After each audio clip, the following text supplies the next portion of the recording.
Reminiscing about the balloon flight we took 3 days ago. Yeah, it was. The more we can really appreciate the whole experience, the quiet, the slow movement in the air. Okay, so we went up on the 9th, and all day we watched the weather. It was perfectly calm and kind of gray. Yeah. There was sun, but it was hazy sun. We didn't know for sure we were going to go until the last minute, and even then. But it was still, it became a beautiful night. There were some puffy clouds, and there were some clouds that our pilot referred to as the cauliflower clouds.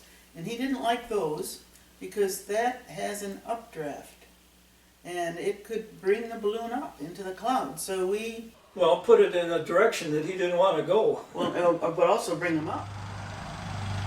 Okay. They are still moving from the south to the north as I'm looking at them this evening. And he looked around and said, no, I don't think we're going to take off from here. And we quickly drove to a place called Pumpkinville, and that became our site for the launch. Going aloft for the launch. Yeah, it's up on Baker Street Extension, and they'll probably have that on a map for you so you can see where it is.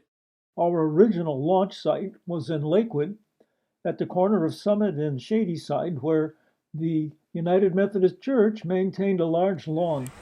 Here's the launch place, and here are the helpers. They've arrived, and now we're waiting for the balloon itself. The standard guy with the little trailer. Here's Craig, and here's Laura, and they're going to be our spectators tonight. Oh, it's not a Jesus balloon. We are recording Uncle Dave. He's about ready to go to the heavens. Hey, did you get it going? Oh yeah. So it goes to the editing floor. And we wait. And here are the volunteer helpers. Sure. Andy, Matt, That's and I'm Lou. Andy, Matt, and Lou. Okay. And then Jenny, Jeff's wife, she's the crew chief. So she's the one that sets everything up and will help you with the paperwork and make sure we behave. With the approach of the trailer, we thought we were on our way. This is what, the 19th flight of the season? Something like that, yeah. But it was not to be. The equipment never came out of the trailer. From the launch site at Summit Avenue and Shadyside in Lakewood, he was deathly afraid that the balloon would be carried out over the lake, and he would be deprived of any reasonable landing places, even to the extent where he'd have to dump in the lake. And he said in 35 years he's never had a water landing. Although he did say we would float. Yeah, so he said, but I'm not sure. He also said we didn't have life jackets. We didn't have life jackets, no. So we wanted to get away from that lake. Yeah. Well, anyway, we got off, and Jeff Turner led us and his retinue down Shadyside to Baker Street Extension and east to a little amusement park called Pumpkin Town. Well, here's the next venue. We're going to try this one now. It's called the Pumpkin Patch, right off Baker Street Extension. Plenty of room for takeoff. Laura, our daughter Laura, was there, and Craig, our nephew, was there to take some pictures and help celebrate. And then Joe Stewart came along and was also there to see us. Yeah. So we had a gallery. The wicker basket weighs about 300 pounds, but that may include the propane bottle and the burner, as well as these uprights. Here's the bundled balloon, 300 pounds of ripstop nylon. And the balloon that comes out of the bag is called an envelope. Ours has over 2,000 square yards of fabric coated with urethane to protect against heat and prevent leakage. Before we fly, we need a health check. Would you like these papers? I do. Yeah. And before we go, we're required to view an instructional video. Before it can become a hot air balloon, our balloon has to be filled with air with a blower that fills it out as a cold air balloon, lying supine on the ground. It continues to fill until the throat opens enough to accept the burst of flame.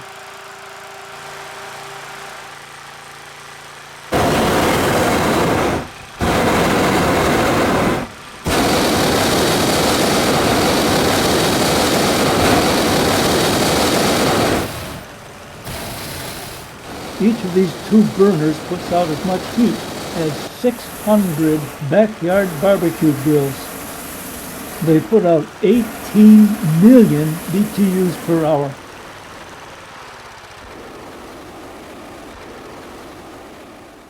Upright now, the basket's ready for loading.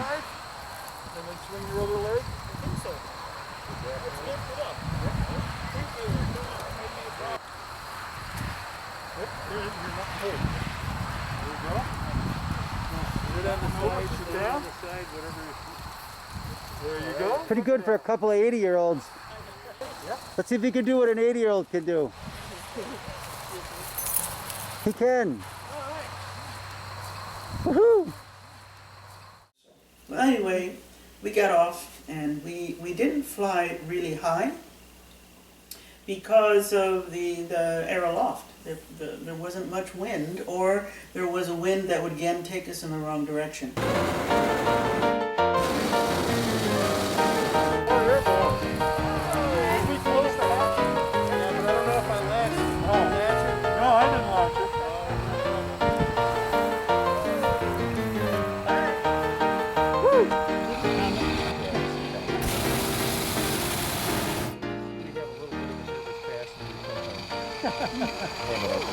Okay, that's good.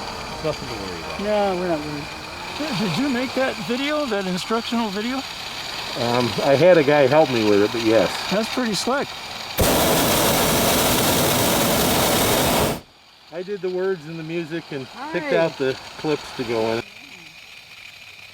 I'm inclined to let the celebrated quiet of balloon flight speak for itself and leave our quiet conversation on the soundtrack as it was spoken.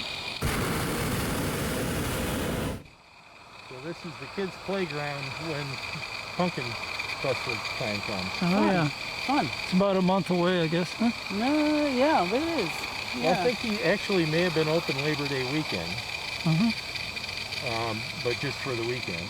And then I think he starts in earnest a couple weeks out. The pumpkin patch. We're imagining that Gene Wurzbacher and the Jaegers are watching us. They're seeing us. They're on their If porch they're looking. right on the lake, They are. they would probably looking down by the antenna, the JTN antennas.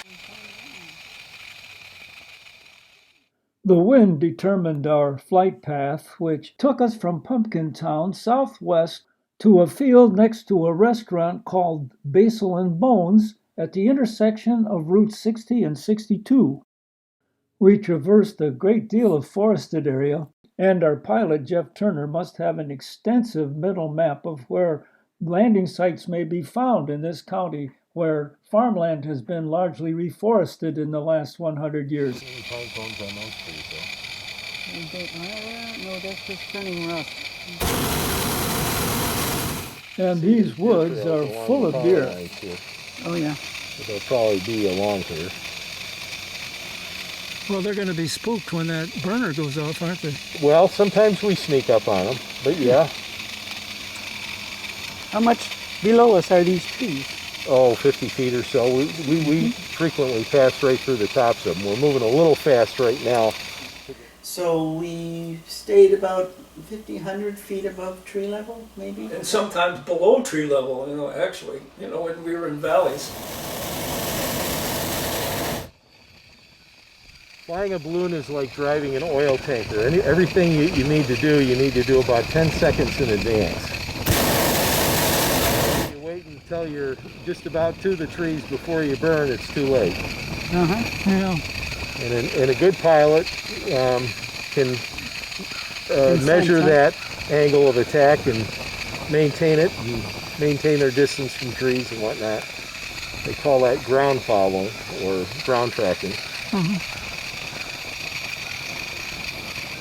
It was really fascinating to be above those trees, though. Just looking right down into the leaves, we saw a lot of wildlife, a lot of bucks, those white tails. Deer. Yeah, the white tails were just almost iridescent, letting us see where they were through the trees and running away from the hot air balloon. Saw that. They're in the weeds there, Yeah, so see? they're the deer. Yeah, Looking he's right looking at us. us again. Hello. I got to see the tail or the camera won't see anything.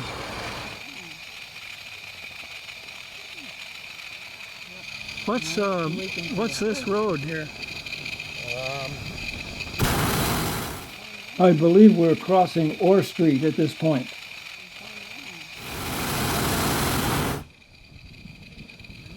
Hello down there.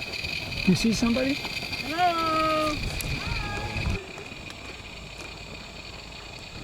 Saw a lot of people down below waving up and wishing us well and asking us how the air was up there, and saw some beautiful homes. And our son-in-law, Kevin, went along with us on this trip. And we were happy to have him there. And he was surprised to see a blue heron out there, but of course we were by the Audubon. So we kept Yeah. we kept hopping over wetlands, and Jeff Turner, the balloonist, would say, well, we can get over those wetlands. When we get to the other side, there'll be some fields. You're confident that there's another field over those trees? The other side of the valley, I think, before we're going to get into more fields. We'll have to get across the wetlands here. And we sail on, and then we'd get over the wetlands, and there'd be another set of wetlands up there. And then finally, the Conowongo Creek presented itself as a barrier, and we just hopped over that. Little creek there.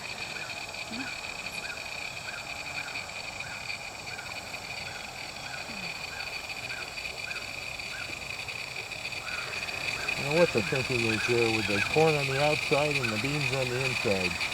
I didn't know. You're feeling a little bit of breeze in your face right now. Yes, why is that? That's because the balloon is in a faster current of air. We're starting to get a separation of the air currents at the tree level because the winds are starting to die down for the evening. And so it's kind of like the balloon is dragging us through the still air on the surface and giving us a breeze in our face, as though you are dragging your hand through a still pool of water.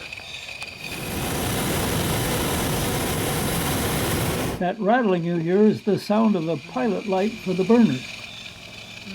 Yeah, he's nice and isolated, isn't he?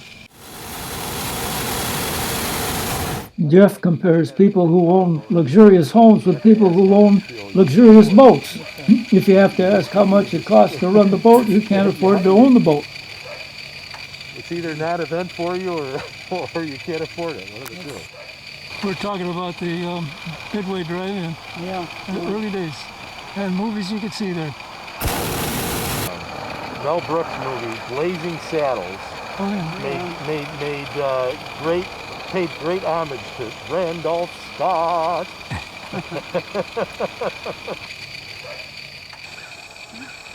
Now we're nearing the end of our flight, and we're approaching the intersection of Foot Avenue and Peck Settlement Road, with an eye on the landing site just beyond the intersection of 60 and 62, large enough to contain our basket's deceleration.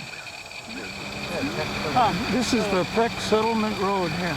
Eagle-eyed Jeff Turner could read the highway sign from this altitude. Yeah, he has very good acuity, but lousy. And here's Route 60. Can they do anything about that?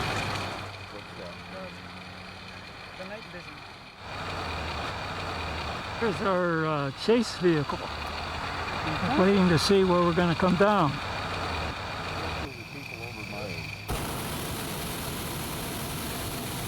Here we're looking back over Route 60. Route 60.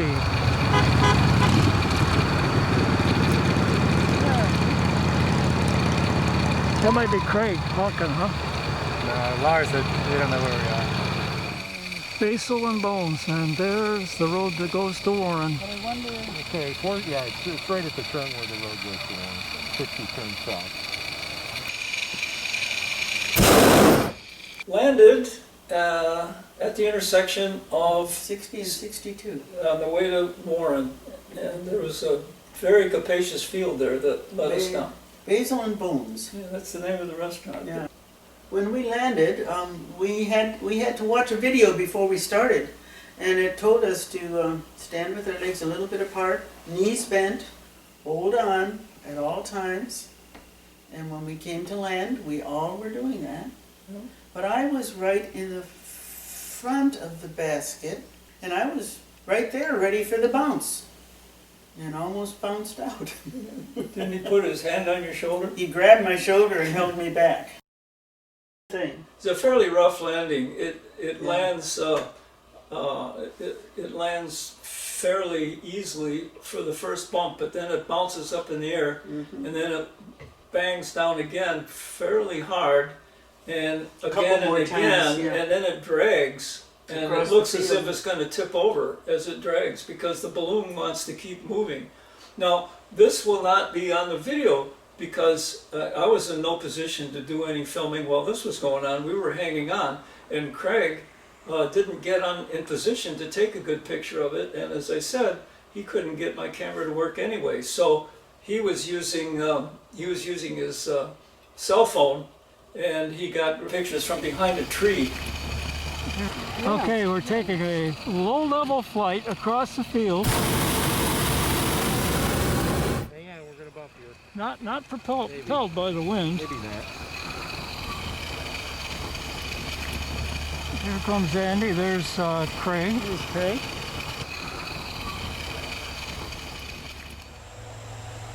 And all that air's got to come out of the balloon. And Laura recorded the process. It's all the hot air coming out of it. That is very cool. My glasses are fogging up.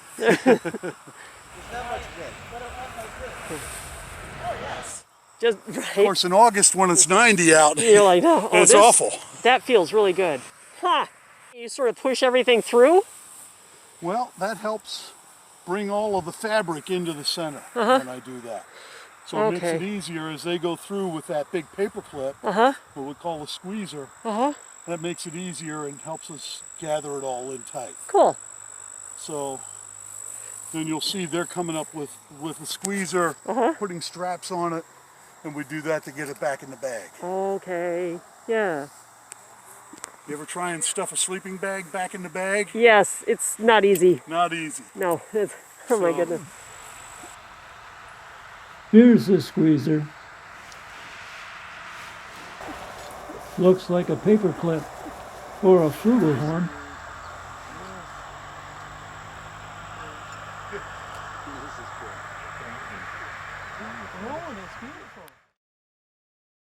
But it was very memorable. Yeah. It was a wonderful gift. Now, let's show our memorabilia here. Yeah, well, we received These commemorative cups hot air balloon mugs. and We received, pins. that said I survived, huh? I survived, yeah. A hot air balloon. And then we received a lovely bottle of sparkling Riesling champagne. Which we will open when Patricia's here. We will not open when Chuck is here because he's not going to be here. So too bad, Chuck. Go buy yourself a bottle of champagne. Send us the bill. Yes, but we'll do it with Patricia and Laura and Kevin. He was up in the balloon with us. So, thank you guys for affording us this 80th birthday experience. Oh, you better be thinking big for our 90th. No, that's going to be happening. I think we're going to have to jump out of a plane somewhere 25,000 feet.